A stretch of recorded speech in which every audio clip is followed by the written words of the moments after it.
Hello everyone, welcome back to my channel.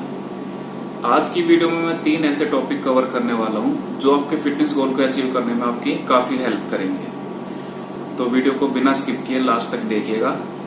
चलिए video start करते हैं।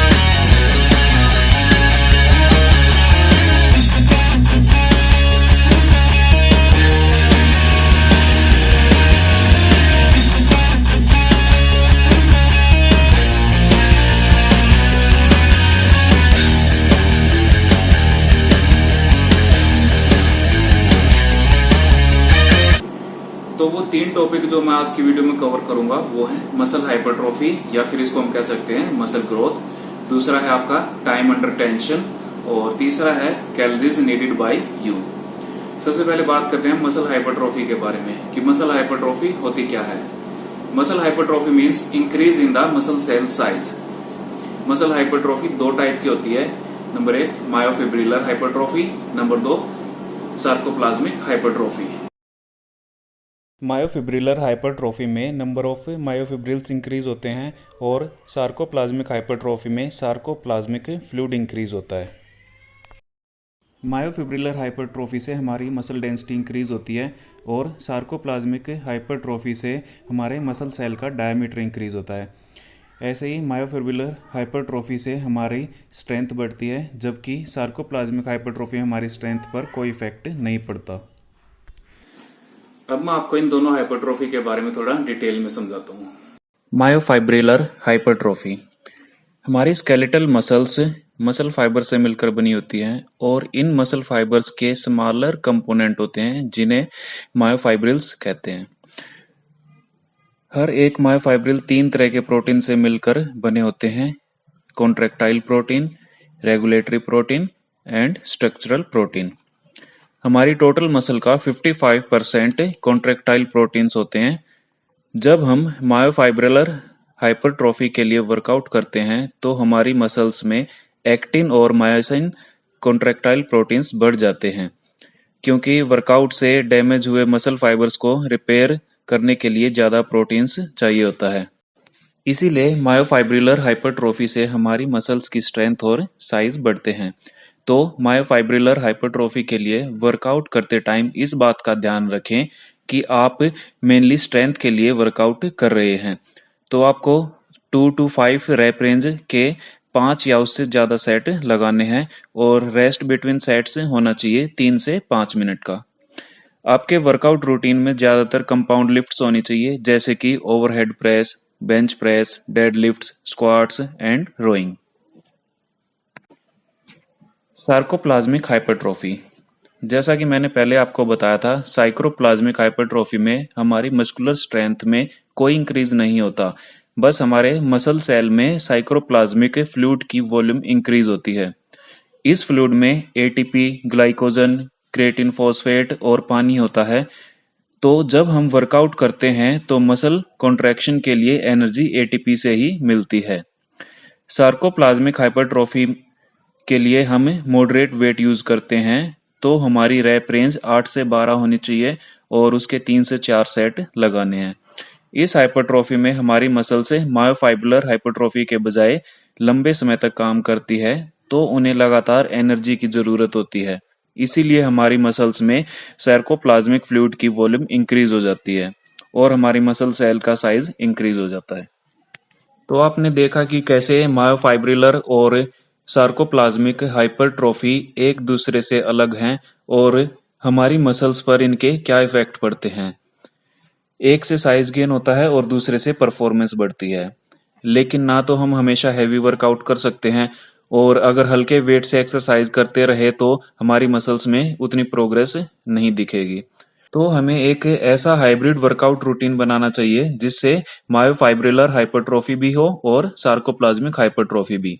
उसके लिए जब आप अपनी मेजर मसल्स का वर्कआउट कर रहे हो तो एक सेट हैवी भी जरूर करना चाहिए। आई होप आपको मसल ग्रोथ का कंसेप्ट क्लियर हो गया होगा। मसल हाइपरट्रोफी को और ज़्यादा ब्रूटल बनाने के लिए हम एक और ट्रेनिंग कंसेप्ट उसमें ऐड ऑन कर सकते हैं और वो है टाइम अंडर टेंशन ट्रेनिंग। तो चलिए जानते हैं क्या है टाइम अंडर टेंशन ट्रेनिंग। आप में से ज़्यादातर ये जानते होंगे कि 2 से 5 रैप से स्ट्रेंथ बढ़ती है, 8 से 12 रैप से मसल हाइपरट्रोफी होती है और 15 प्लस रैप्स लगाने से हमारी इंड्योरेंस बढ़ती है। ये रैप रेंज तब ज़्यादा इफेक्टिव हो जाते हैं जब हम अपनी exercise time under tension training के अकॉर्डिंग करते हैं। Let's take an example. Suppose there are 3 persons, person A, person B and person C. इन तीनों को 10-10 रैप्स के 3 सेट लगाने को कहा गया। तो पर्सन ए ने 1:0:1 के टेम्पो से 10 रेपिटेशन लगाए। मीन्स उसने 2 सेकंड पर रैप के हिसाब से 10 रैप्स 20 सेकंड में लगाए। सिमिलरली पर्सन बी ने 2:1:2 के टेम्पो से 10 रैप्स लगाए, तो उसका सेट 5 × 10 = 50 सेकंड में कंप्लीट हुआ।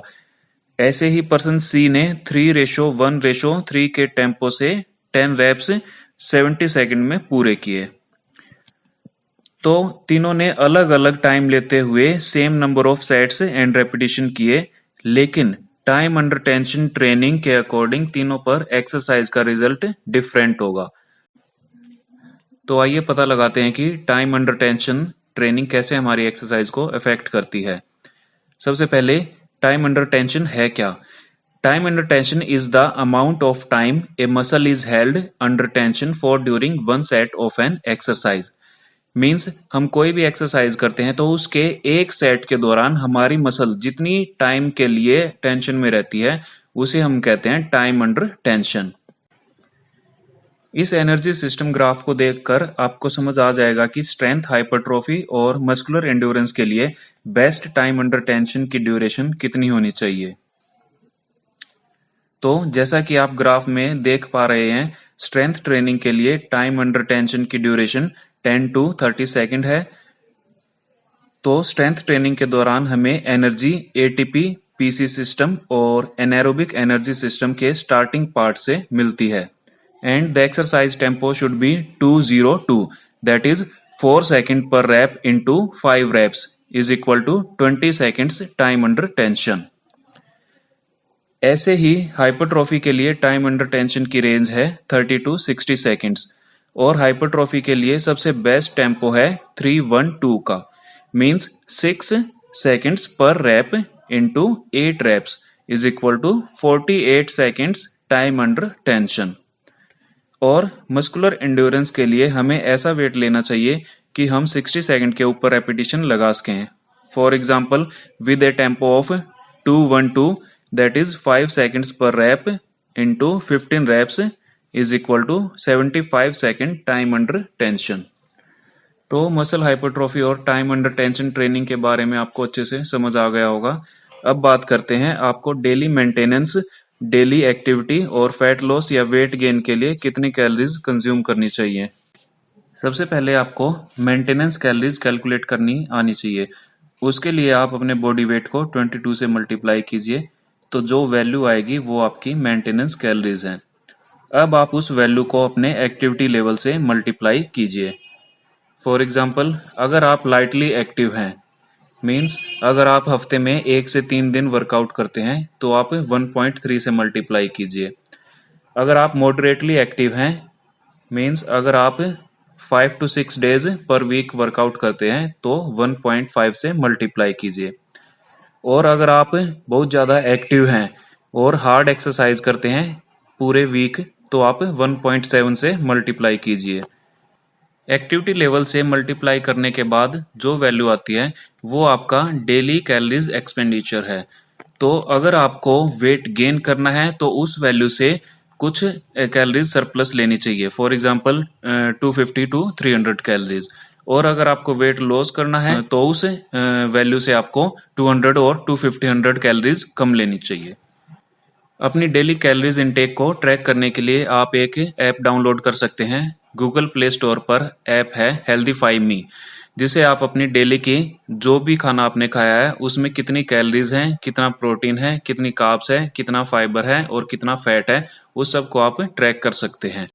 आई होप आपको वीडियो पसंद आई होगी। अगर आपको वीडियो पसंद आई हो तो प्लीज़ लाइक, शेयर और सब्सक्राइब ज़रूर कीजिएगा।